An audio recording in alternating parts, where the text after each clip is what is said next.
Welcome to the Business Growth Podcast. Today I'm here with Rachel, the CEO and founder of Best Capital Finance and Secret CEO. Welcome to the show, Rachel. Hi there, Leonard. Yeah, really excited to be here. So thanks for inviting me. No worries. Looking forward to having a chat. So tell us a little bit more. Let's start with what do you guys do at Best Capital Finance? Okay, great. No problem.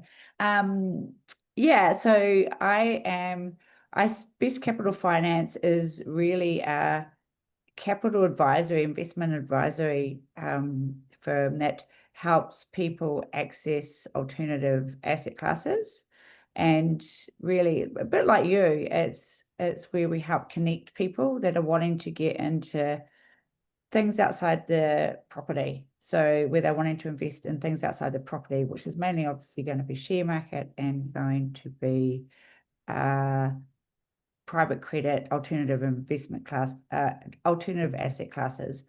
And, depending on where they are, usually they start off pretty conservative and then they move down the risk scale. So, you often we have somebody coming in wanting to just invest into ASX, Mm-hmm. different things on the ASX. There's ETFs, there's actively managed funds, there's single stocks, index funds, and then they want to move.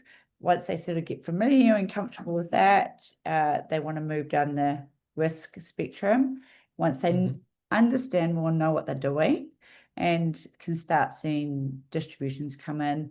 And that's when you sort of move them into the alternative investment classes, which are obviously more risky because it's Mm-hmm. not listed on the ASX, but they are, bring a high yield, depending on whether or Yeah. not you want capital growth or you want a monthly distribution. So yeah, it's really a journey. You build a relationship with somebody and you Mm-hmm. start off where they are in that journey, where they are at that point in time, and that journey, and they change over time as an investor. So it's taken me 7 years to get to where I am and in that time. And it's the same with them. They're not going to come in and start wanting to do, venture capital private equity deals where they lock away their money for 5 years. They come in and they want to start small on something like the ASX, on some platform managed by an ASX stocks. So that's what we do in Mm-hmm. Best Capital.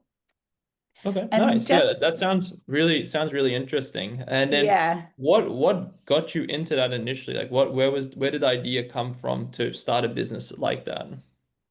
it really was. I'm a qualified as a lawyer and accountant. That's what I studied. And really it's my 25 years been in banking, so in finance, and in a lot of the banks, the big banks, so Westpac, ANZ, Lloyd's, Barclays. I worked at Lehman Brothers.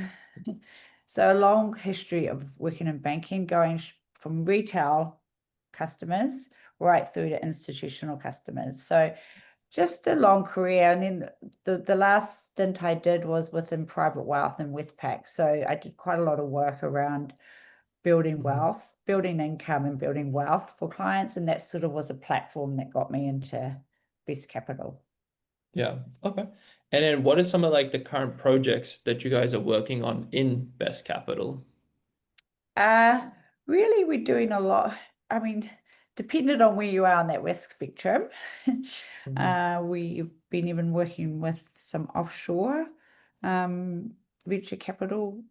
Uh, we're working with the fund managers to look into people that potentially might want to invest in something offshore, Hmm. startups offshore, and especially in Asia Pacific. So that's some interesting things that are going on, especially in the digital world there, because what you've got is a massive population. So all you need is, say, for example, in Philippines, it's got 140 million population. All you need is a take up of for mobile use, and using a digital platform on the mobile is a 0.01% of the population, and you've got a massive take up, and obviously a massive shift in revenue and profitability. So Hmm. the rewards are big, and the growth and the profit can grow very quickly. Hmm. So it's something that, where you've got a big population and you've got mobile use being taken up. You've obviously got the ability to reach with where you've got a digital software or some digital platform, a lot of customers quickly.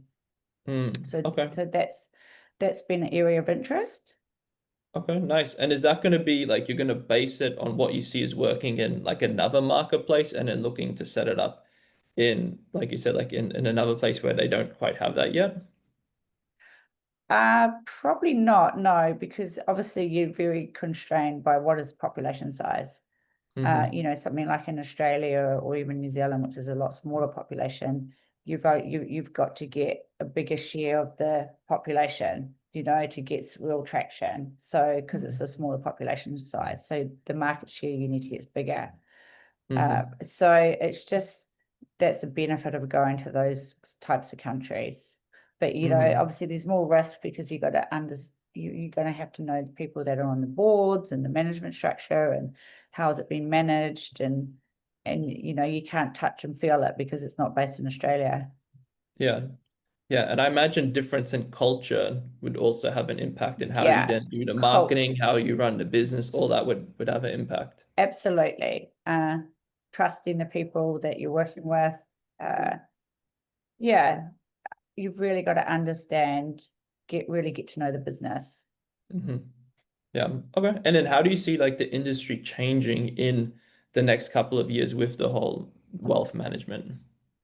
Well, that's why I set up Secret CEO, only because I believe you would, I mean, it's not just females, it's everyone. I believe people are going to really start to look outside of property in Australia because, obviously there's been amazing gains in the last 20 years. And will that continue? That's $1 million question. Will those types of gains continue? And no, I think people are starting to value liquidity Mhm. and having the money liquid and that they can call on, especially as they're heading into retirement. And so you're starting to see people go, do I buy an investment property or do I liquidate my investment property and put it into share market or managed funds because Mhm. it's liquid. I can pull it out anytime. I can touch and feel it. You basically can see it on platforms on your phone at any point in time. Mhm. Alternative investment classes too. You can also see it's on a platform that you can see any point in time. And it's, a lot of the yields are superior to property right now, Mhm. upwards of 7 to 11% with Mhm. relatively low risk. So, I think people are starting to go, is it going to be worth buying that next investment property or shall I look at doing investing? And Mhm. that's where I saw, I mean, I know that we've been on that journey personally. So it's knowing that your money's liquid, knowing that you're getting, it depends what type of fund you're going for, but you're getting it's building up quickly because if you're reinvesting and and it's liquid. You're not got no expenses. You've got no, Yeah. property expenses are 7 to 9% per annum. You're paying management fees and all the council and the 7 to 9%. So you just got very low expenses. It's very liquid, and the returns, is sort of 7 to 11%. Are you going to be getting that with your property? Yeah. Okay. And then so tell us a little bit more with Secret CEO, like Secret where did share. you So really, this is something I've set up as a bit of a really wanting to help upskill females to increase their financial intelligence by by as I've sort of been in the in finance for 25 years, I've seen a lot of people come with no even understanding of their financial position, where they're at. And then if you can't understand it, obviously then you can't measure it, you can't track. And then when you can't track and can't measure, you can't make good decisions.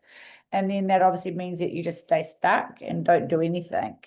So Mhm. especially with females, I see that even more, that fear and self-doubt with money and staying stuck and just really not knowing what to do or how to do it.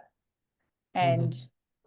they may have invested before and or done something before and and failed. And so again, it's kept them stuck. But, so I'm really trying to help in that secret share. I'm trying to be the CEO in the background, and so that I can upskill them so then they can manage their life like a CEO. I mean, when I looked at the stats, I was quite blown away. The stats say that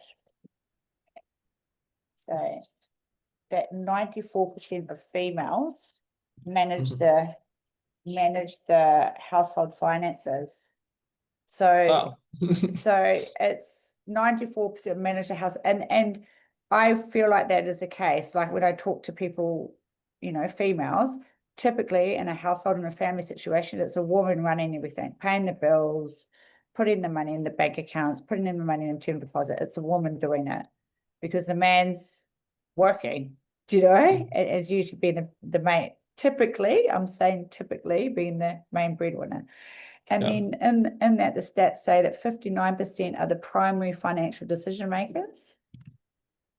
So the females are the ones managing it and then making the decisions. Obviously, they're going to go back and talk to their partner or talk to someone else about it when they make decisions. And then the stats say 49% already act as their family's CFO. So if we upskill females with financial intelligence, you're going to be upskilling, there's going to be a real ripple effect on the impact on families, and you're going to get, I just think, more people managing, growing, investing their finances, but they need to be given some accountability, some support, and there's some knowledge to be empowered to do it. Yeah, wow, 94% is massive. 94%, yeah. I was And not expecting, yeah. I know, I was quite shocked when I read it. So that came from an Allianz study in 2023. So I was quite shocked. But then actually when I talk to people, talk to other females, it's like, yeah, we do it. And I do it. And most females do it. But Yeah. probably doing it not to their best capacity. They're only doing what they know to do. Yeah. And then so how do you plan on increasing their financial intelligence? What would that kind of look like? How are you going to like train them up? Yeah. So, and firstly it's talking to them and understanding, where the problem is. For many, the problem is they've got too much stress, their life is chaos and unmanageable, too busy. There's a lot of self-doubt around this, and they're stuck in denial and avoiding it. They've got not enough time. Their lack of knowledge, like what I said, is key. And they really don't know who to trust because, these financial advisors, they know, obviously come with a big price tag. So, they don't know who to trust. So it's really, but then they're fearful over their financial future.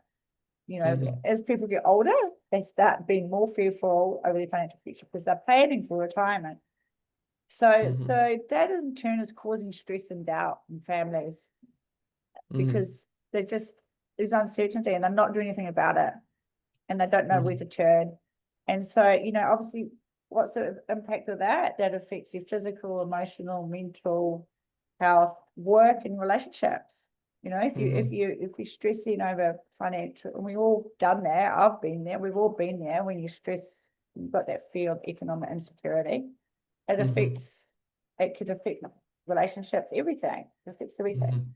So I work with them. I do private one-to-one mentoring. At this stage, I'm doing private one-to-one mentoring. And I really look to take them from where they're at, and often that's being very, it's often that's, at the real sort of denial state or disheartened state. I look to take them up, up that ladder so they feel very empowered to do stuff because they've got that knowledge. And, in that I give, we do private one-to-one mentoring, and that can involve, I have a 3-hour session initially, and then I've got a 2-day intensive for people that really want to, power boost their, to get a foundation and to get started so that they can manage and grow their finances straight away. And Hmm. then I have got a 3 month and a 6 month program. So it all Yeah. depends. I've got people that want to go, right, I want to do this straight away, 2 days. I want to be investing my own money. I want to have really clear templates on, showing me my net wealth and uh, Hmm. you know, looking at the debt, the cash flow, the basics of investing. But it all depends on how people like to work. Hmm. I Yeah. tailor it based on that. Yeah. Okay. Gotcha. Yeah. Because everyone has different learning styles, I Different find learner as stuff. well. So yeah, no, and when you how they will get the results is that first they gain clarity, so they understand their financial position. And Mm. I have a foundational toolkit that they get of Mhm. 5 key templates that they need to fill out Yeah. that I work Mhm. with them. And so they understand their financial position. The second one is knowledge. I give them knowledge to upskill their financial intelligence. And that's where I share my experience. I give them research and knowledge on the basics of investing, and then, upskill them on what to do. But I don't make the decisions for them. So they are making their own decisions. I'm Mhm. very clear that I'm not a financial advisor. I'm really organizing and helping them upskill so that they are empowered to go and make their own decisions. So Mhm. they are going to be managing their money on their own. Mhm. Okay. And And where? then we create a plan. They can create a plan together after giving them all of this knowledge and research that they can then go and execute. And then they might just uh, check in on a regular basis. But yeah, it's quite exciting because I really want to see people doing this for themselves. Mhm. I don't want them to be relying on people ongoing for the next 20, 30 years to manage their money. I want to Yeah. see people, logging onto platforms themselves and looking and having everything in their name, their super funds name and their name. Mhm. Yeah. Yeah. Yeah. Definitely. Yeah. Knowledge is power. I always Knowledge is say. power. Um. And And, and mhm. and then not yeah, knowledge, and it's quite exciting when you are doing it yourself. Like you've not outsourced it. But it's Mhm. not for everyone. I understand a lot of people are like, I want some of it outsourced, and they go to financial advisors, and that's fine because they can take it all off you and do everything for you. There's always going to be people that want that. Mhm.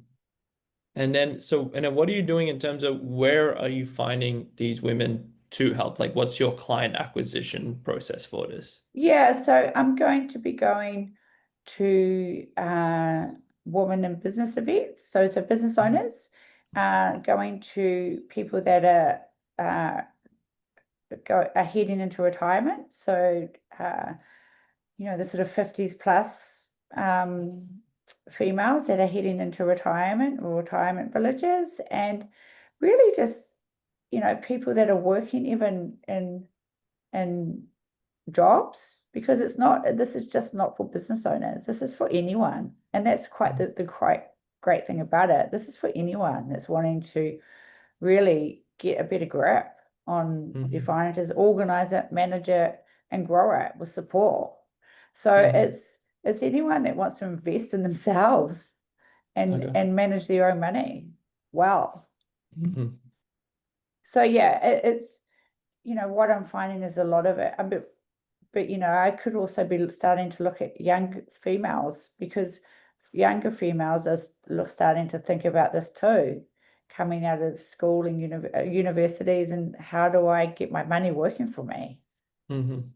So, at the moment I'm focused on this sort of probably the people heading into retirement, but I will potentially look to go to the younger generation too, because there's confusion there. Mhm. Yeah. Okay. Yeah. Yeah, I think everyone should know their numbers and be able to manage their finances. And it's sort of a gap because accountants, I mean, I'm an accountant, but accountants can't, people that work in accountancy practices can't give knowledge on, give advice on investing. And so they can give advice on the tax and the structures you use. Mhm. Um, so you're still going to need a network, you're still going to need an accountant and potentially a lawyer and um, but you are starting to upskill yourself so that you are controlling your own money. Hmm.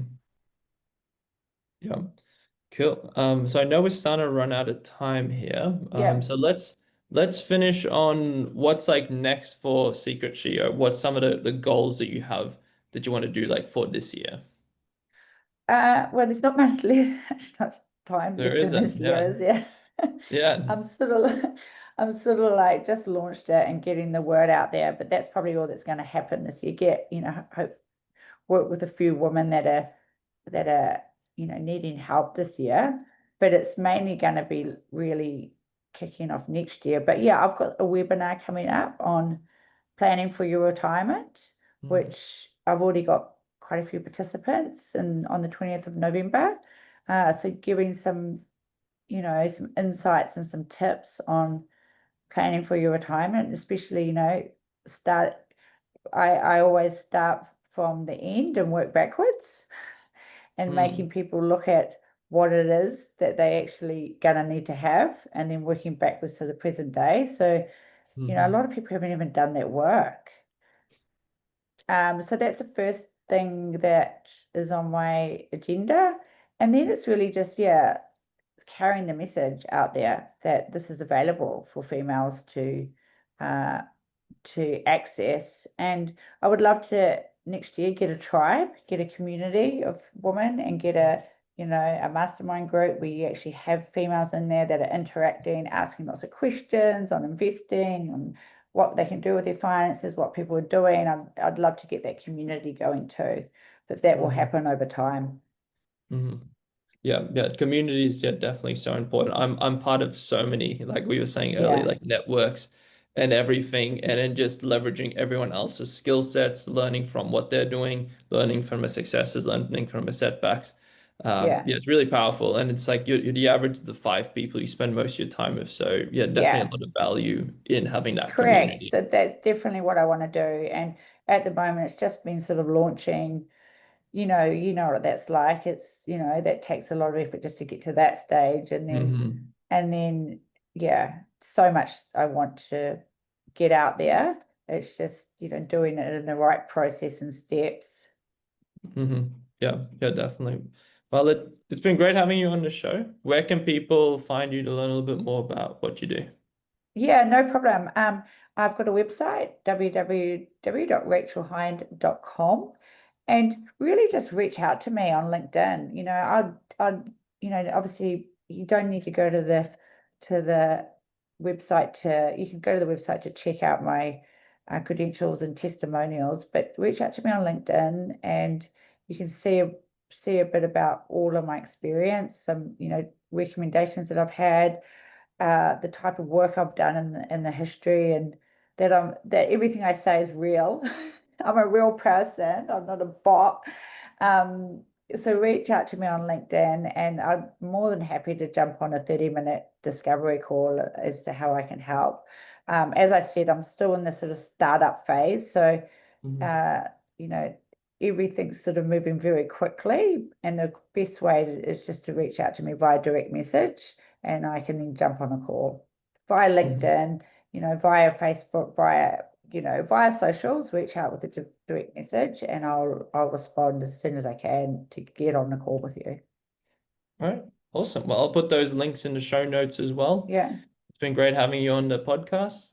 You guys have And been thank you listening. so much. Yeah, thank you. It's been great to meet you and I know that we'll be your partner and collaborate and do something more in the future. Yeah, 100%. Yeah. So yeah, you guys have been listening to the Business Growth Podcast. Until next time, keep growing.